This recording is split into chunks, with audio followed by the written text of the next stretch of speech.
ایک بادشاہ تھا. بادشاہ جو ہوتے تھے ان کے اپنے اپنے مزاج ہوتے تھے.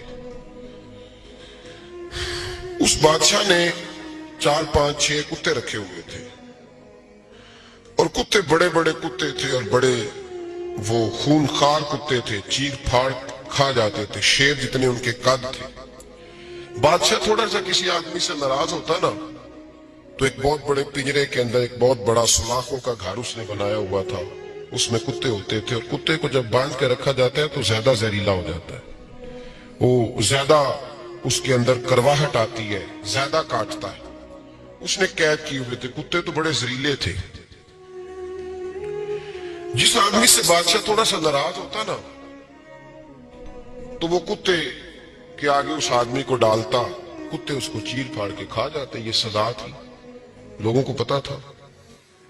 بادشاہ کے وزیر نے بڑی خدمت کی بادشاہ کی, 35 سال تک نوکری کی. لیکن ہر سورج نے غروب تو ہونا ہی ہوتا ہے نا, ہر چاند نے ڈلنا بھی ہوتا ہے.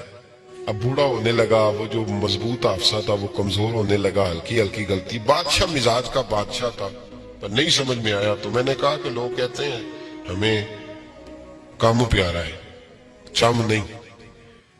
تو رشتہ وفا کا تھا ہی نہیں. وزیر سمجھنے لگا کہ اب نہ میں بھی غلطیاں کرنے لگا ہوں تو ایسا نہ ہو کسی دن میں بھی ان کتوں کا شکار ہو جاؤں. اس نے بادشاہ سے کہا کہ بادشاہ مجھے آہستہ آہستہ معذرت کرنے لگا, قدم ہٹانے لگا کہ مجھے چھٹی دے دی جائے, میں بوڑھا ہو گیا ہوں. لیکن اس نے کہا نہیں نہیں, جب تک میری طبیعت نہیں مانتی تم نہیں جا سکتے. مطلق العنان لوگ تھے. وزیر خاموش ہو گیا, پریشان رہنے لگا. غلطی ہو گئی ہے تو پھینک دے گا. ایک تجویز اس کے ذہن میں آئی. وہ جو پنجرے, کتوں کے پنجرے پر محافظ بیٹھا تھا نا, جو ان کو کھانا ڈالتا تھا, روٹی ڈالتا تھا, گوشت دیتا تھا, اس کو ایک دن کہنے لگا یار تیری ڈیوٹی ہے سارا دن کتوں کو کھانا دینے کی, گوشت دینے کی, تو 2 4 دن ڈیوٹی مجھے نہیں دیتا؟ تو لے لے, میں تو پہلے پریشان ہوں, سارا دن ان کی دیکھ بھال کرتا ہوں. اس نے کچھ تھوڑا سا گوشت لیا, پنجرے کے باہر کھڑے ہو کے کتوں کو ڈالا. اگلے دن تھوڑی روٹیاں لے آیا, کتوں کو ڈالی.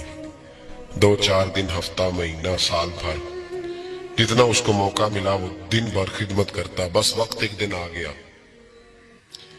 بادشاہ کو کوئی بات اچھی نہ لگی. اس نے کہا اس بڈھے کو اٹھاؤ اور ڈالو کتوں کے پنجرے میں. ساری زندگی یہاں رہا, اسے ابھی تک نہیں پتا چلا میرے مزاج کا. جب اٹھا کے پنجرے میں ڈالا نا تو بجائے اس کے کہ کتے اسے کاٹ کھاتے, وہ اس کے پیر چومنے لگے.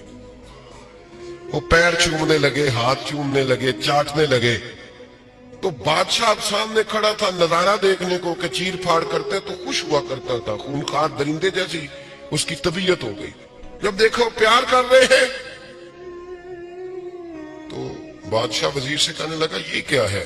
تو وزیر رو پڑا, کہنے لگا تو سیاستدان تھا تو میں بھی سیاستدان تھا, ساری زندگی سیاست کی لیکن دنیا داروں کے ساتھ رہا تو انجام یہ ہوا کہ مجھے اس پنجرے میں ڈال دیا گیا. دیکھ تو بہت بڑا سیانہ تھا اور میں بھی سمجھدار تھا, وزیر رہا, لیکن ہمارا روح کا رشتہ نہ بن سکا. ارے ہم سے تو یہ کتے ہی اچھے نکلے. تیری 40 35 سال خدمت کی تو تو نے کتوں کے آگے ڈال دیا. انہیں تو چند مہینے روٹی ڈالی ہے, میرے وفادار ہو گئے. چند مہینے روٹی, جنہ تنا وچ عشق نہ رچیا کتے او نہ تھی چنگے. جنہ تنا وچ عشق نہ رچیا کتے او نہ تھی چنگے. مالک دے کر راکھی کر دے صابر بھوکے ننگے. اور بابا بلے شاہ صاحب فرماتے ہیں تو راتی جاگے تے شہد صدا میں, راتی جاگ دے کتے تے تیتھوں اتے مالک دا در مول نہ چھڑ دے. پاویں مارو 100 جتے تے تیتھوں اتے رکھا سکھا کھا. دنے جار رکھاں وچ ستے تیتھوں اتے ایک برکی دا قدر پچھانن. پاویں مالک ہو من ستے, ایک برکی دا اوپر کھڑے ہو کے کام نہیں کرانا پڑتا کہ میں کھڑا رہوں گا تو کام صحیح ہوگا, جاؤں گا تو نہ. ایک برکی دا قدر پچھانن پاویں مالک ہو من ستے. پھر اپنے آپ کو مخاطب کیا, کہنے لگے اٹھ بلیا چل یار منا لے نہیں تے بازی لے گئے.